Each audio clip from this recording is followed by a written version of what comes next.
Yeah, the shift from criticism to curiosity, I think, is one of the tectonic shifts that can happen. It certainly is for me, and I see it in the clients that I work, that can really change things. I mean, the kind of meaningful change most of us are looking for. What do I mean by that? Well,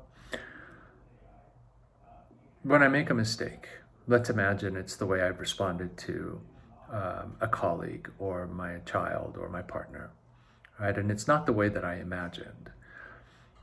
For most of my life, something like that would be met internally with some version of name calling. I'm a moron. I'm an idiot. I always get it wrong.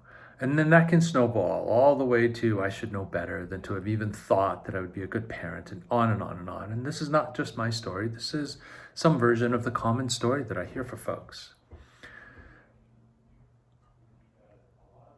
First of all, if that worked, most of us with a robust inner critic would have solved most of the dilemmas that we're dealing with. Sadly, it doesn't seem to work to begin with.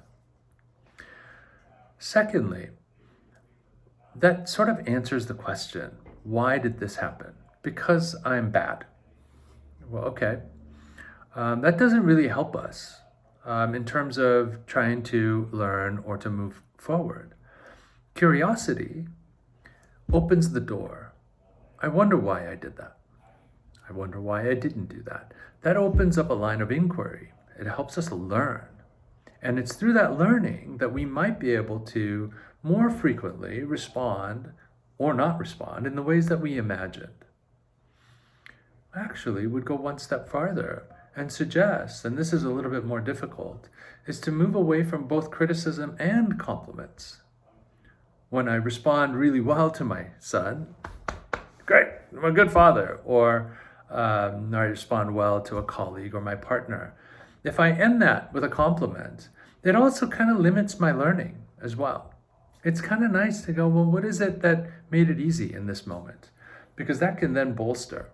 This is not to say that we remember that the thing about freedom. This is not to say that we want to live our lives in this constant process. Don't do that. That would be terrible.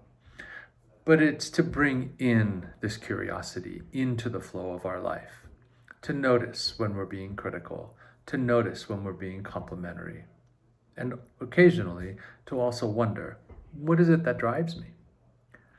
Because I think we are worth knowing about. We are worth knowing what's going on behind the behaviors.